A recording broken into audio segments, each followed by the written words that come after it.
Hi and Assalamualaikum everyone. So welcome to chapter 6, which is about chemical equilibrium. For chapter 6, we have 3 subtopics, but in this video, I'm going to explain further about subtopic 6.1, which is about dynamic equilibrium. Okay, so here's the learning outcomes for 6.1. By the end of the lesson, you should know how to explain the following terms such as reversible reaction, dynamic equilibrium, and law of mass action, and also know how to state the characteristics of a system in equilibrium, and lastly, know how to interpret the curve of concentration reactants and products against time for a reversible reaction. Okay, so chemical reactions ni sebenarnya ada dua jenis, satu non-reversible reaction, lagi satu jenis reversible reaction. Okay, selama ni you belajar chemistry, you akan nampak chemical reactions yang macam ni, yang non-reversible, di mana kita akan gunakan satu arrow saja, arrow sehala yang menunjukkan reactant wajib akan diguna habis pakai sampai jadi produk, sampai bila ditukar jadi bila reactant tu dah habis, dah all used up, the reaction will stop. And also the reaction only takes place in one direction. Okay, tapi bila you nak belajar pasal chapter 6, you akan gunakan banyak reversible chemical reaction, di mana chemical reaction tu dia tak akan habis. Because sometimes reactant ni akan tukar jadi produk, produk ni kadang dia akan boleh use up jadi reactant, dia boleh patah balik.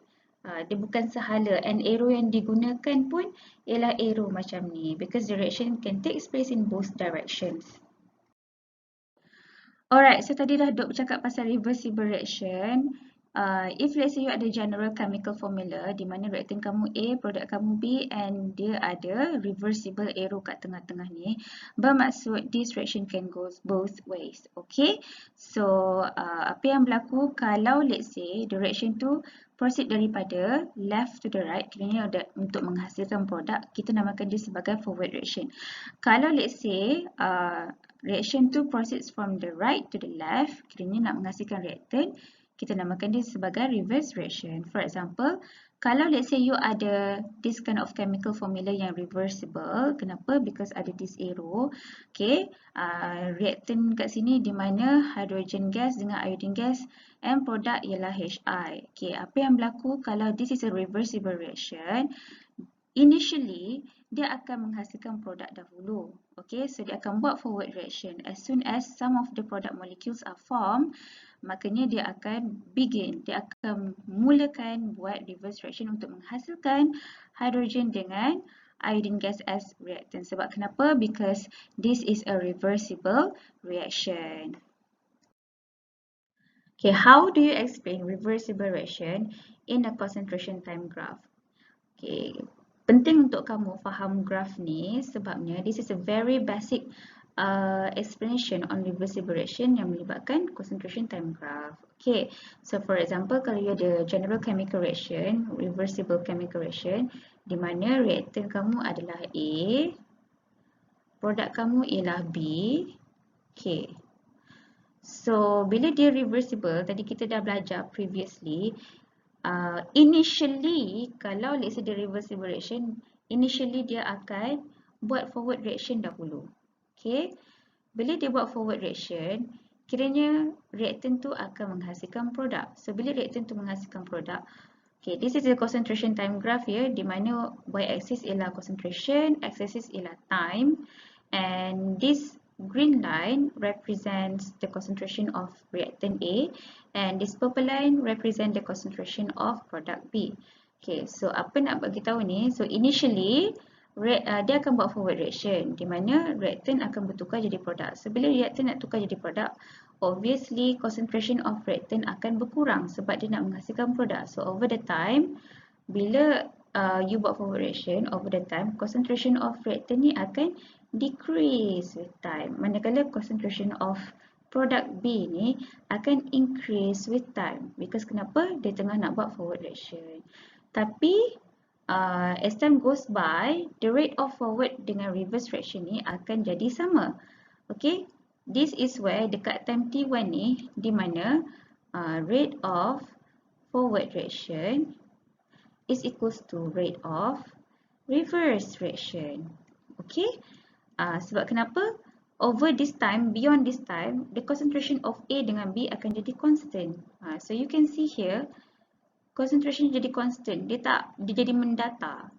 Dia tak ada naik, tak ada turun macam previously. Because kenapa? Because dia dah mencapai chemical equilibrium. It is when the rate of forward reaction is equal to the rate of reverse reaction. So that's why you can see here after time T1, ni time T1, kita labelkan time ni time T1 lah, bila di mana rate of forward dengan rate of reverse reaction ni dah sama.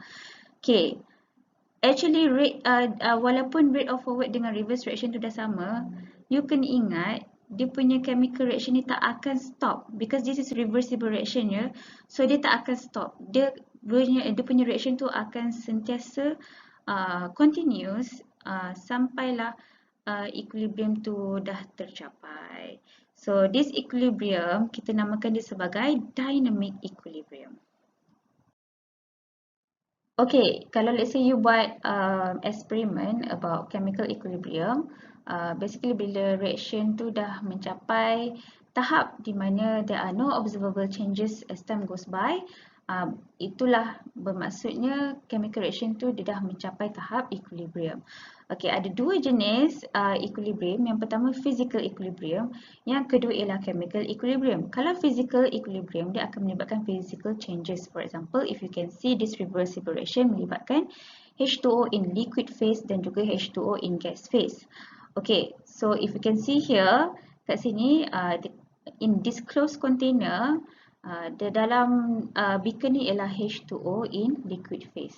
But over the time, dia akan evaporate dan menjadi gas. Okay, so dekat dalam balang besar ni ada H2O in gas phase. Macam mana you nak tahu dia dah mencapai equilibrium atau tidak? It is when the number of H2O molecules yang returning to the liquid phase is equal to the number of H2O gas molecules leaving. Okay.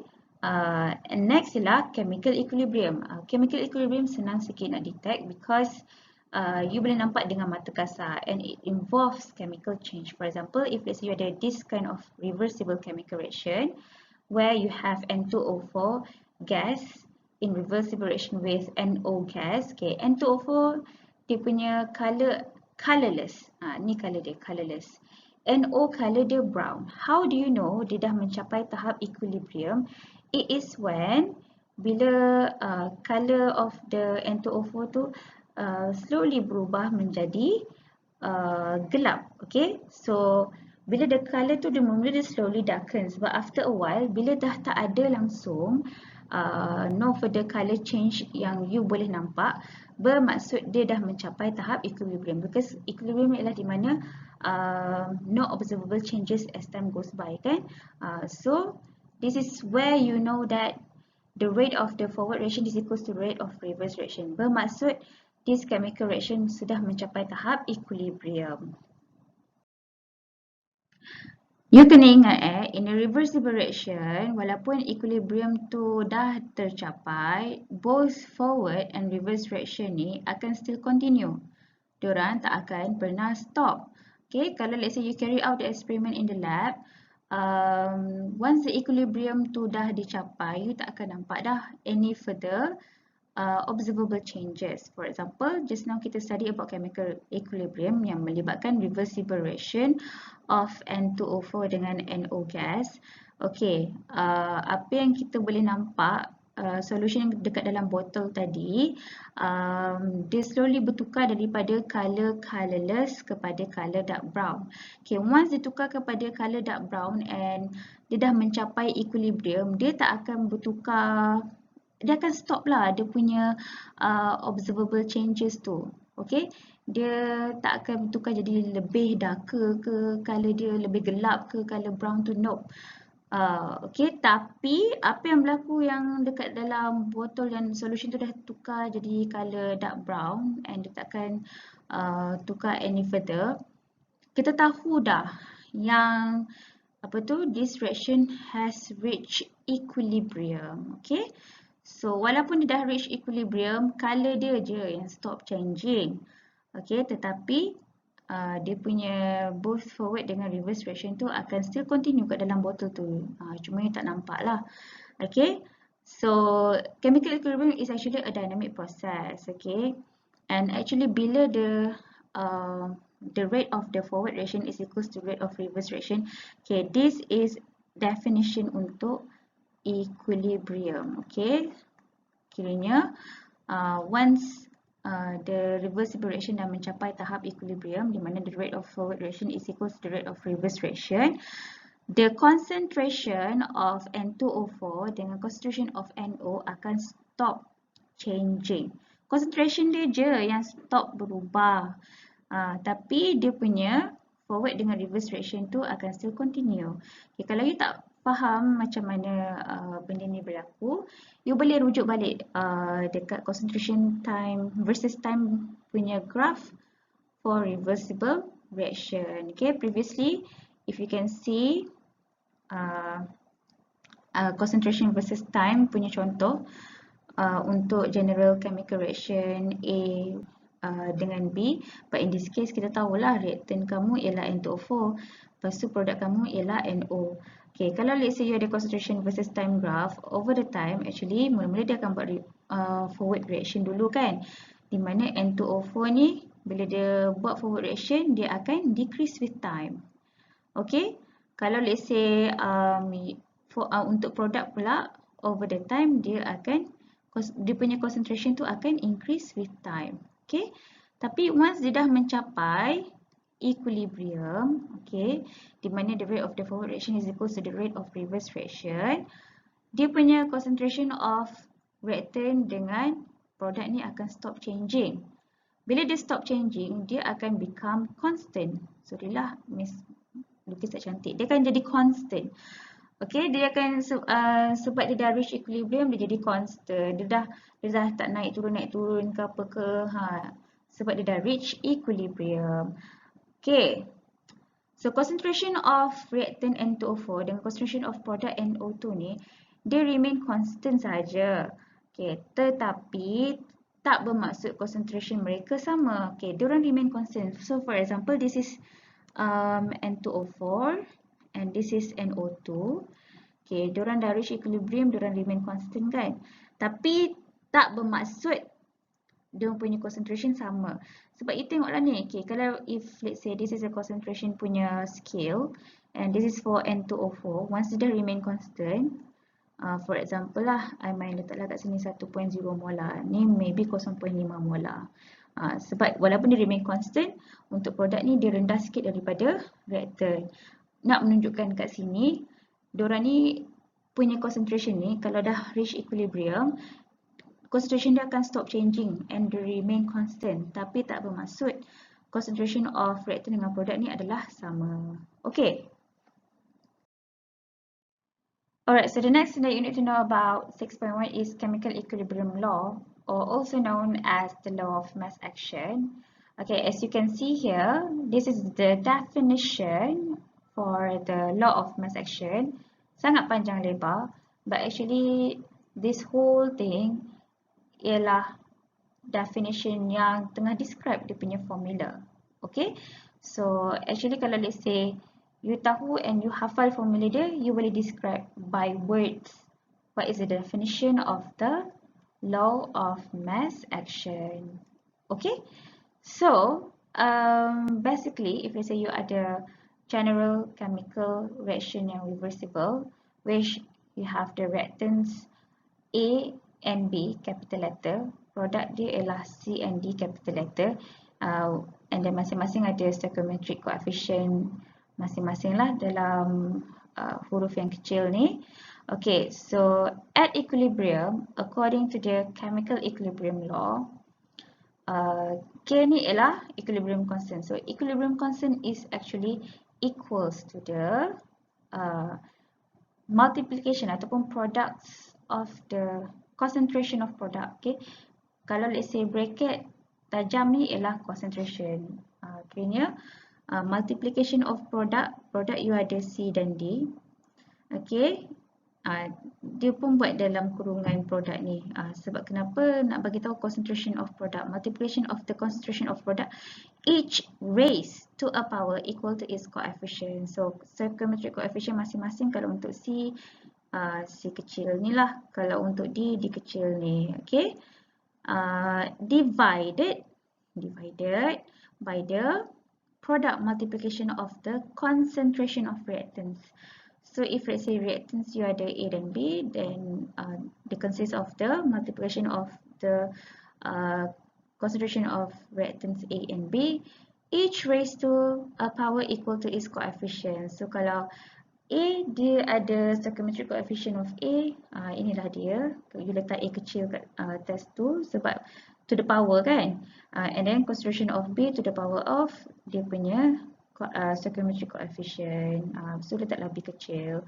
Okay. And then each raised to a power equal to its coefficient in the chemical equation will be a constant. Constant dia ialah ni lah, equilibrium constant. So basically kalau you hafal this chemical equilibrium law constant, you'll be able to define the law of mass action in words like this. Okay? Okay, macam mana kamu nak express chemical equilibrium law? If let's say you are given this kind of reversible chemical reaction, you ingat balik, according to the chemical equilibrium law, at equilibrium, equilibrium constant K is equals to the multiplication of the concentrations of the products, each raised to its power of the stoichiometric coefficient. So kita tahu kita ada dua produk kat sini. So you buatlah concentration of CH3COOH to the power of dia punya stoichiometric coefficient 1 sahaja to the power of 1. Kalikan dengan concentration of another product which is C2H5OH to the power of dia punya stoichiometric coefficient, in this case 1, so to the power of 1, divided by the multiplication of the concentrations of products, each raised to each is stoichiometric coefficient lah. So in this case kita ada dua reactants. So you buatlah concentration of CH3COO C2H5 kalikan dengan concentration of H2O. Since diorang punya masing-masing stoichiometric coefficient dia adalah 1, so dia akan to the power of 1. Okay, so you kena ingat kat atas ni ialah kedudukan untuk produk. Okay, concentration of product to the power of product. Kat bawah ni ialah kedudukan untuk reactant. Okay, di mana concentration of reactant to the power of reactant. Okay, let's move on to the next reversible chemical reaction where you have 2SO2 dengan oxygen as the reactants, and also you have 2SO3 as the product. So bila you nak express dia in terms of law of mass action ataupun chemical equilibrium law, it will be equilibrium constant K is equals to the concentration of product to the power of product. Product dia kat sini ada 1 sahaja, so you tulis 1 je, SO3, concentration of SO3 to the power of 2 because dia punya stoichiometric coefficient dia adalah 2. Tapi reactant dia ada 2, so kena buat multiplication kat sini. So concentration of SO2 kena multiply dengan concentration of oxygen. Okay, di mana kat sini SO2 dia ada stoichiometric coefficient dia 2, oxygen stoichiometric coefficient dia 1. Okay, so buatlah 4 to the power of 2 and ni pula to the power of 1.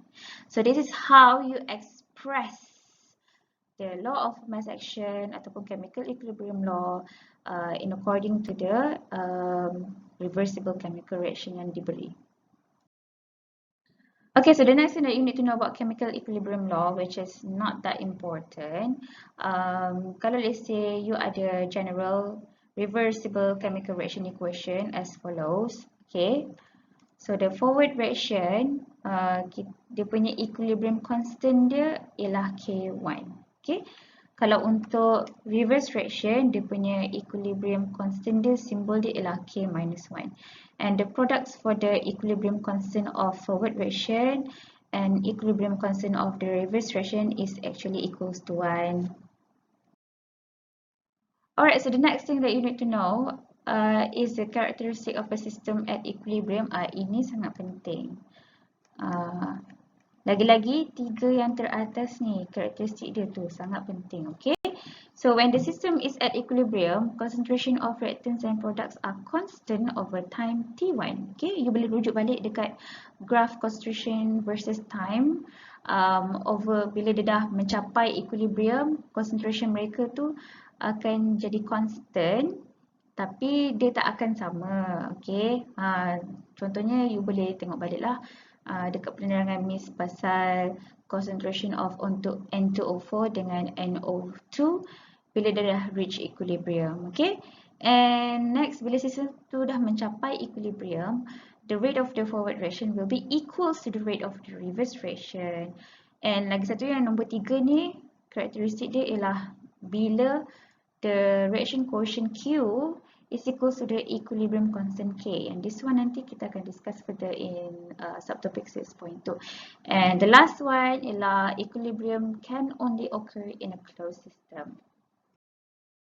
Lastly, I would like you to remember that walaupun equilibrium ni is reached in all cases, tak bermaksud concentration ni punya equilibrium of reactants dengan products ni sama. Diorang tak sama, okay? Sebab banyak misconception among students, memanglah ayat ada bagi tahu, once the system dah mencapai equilibrium, concentration of reactant dengan produk constant. Okay, so dalam fikiran pelajar, okay, dia fikir constant tu maksudnya sama, tapi tak. Okay, in this context, constant in this case ialah di mana concentration of reactant dan concentration of product mereka akan stop changing. Okay, once dia dah reach equilibrium, dia dah stop berubah. So if you look at the concentration versus time graph for each of these cases, once dia dah reach equilibrium, you can see that concentration of reactant and concentration of product stop changing. Itulah di mana dia menjadi constant. Okay, so kat sini nak bagi tahu walaupun ayat kat situ once the system has reached equilibrium, concentration of reactant dengan product remain constant. Okay, tak bermaksud concentration of reactant dengan product ni sama. Okay, so once dia dah reach equilibrium, walaupun dia jadi constant, concentration of reactant ni tak akan sama dengan produk. Alright, so actually this slide is nothing much. It's just nak introducekan you for subtopic 6.2. So basically just now kita belajar pasal chemical equilibrium law ataupun the law of mass action punya expressions, right? Di mana if let's say we have the reversible chemical equation, if let's say kita nak expresskan dia, kita boleh expresskan dia dalam bentuk equilibrium constant K is equals to concentration of the product to the power of product divided by the concentration of the reactant. So sebenarnya nak bagi tahu nilai K ni, equilibrium constant ni boleh dikira. Macam mana nak kira dia? Nanti Miss akan terangkan further dekat 6.2. Tapi hint kat sini ialah the way you want to calculate K is once you have obtained the concentration at equilibrium for the product dengan reactant, then you bolehlah dapat you punya equilibrium constant.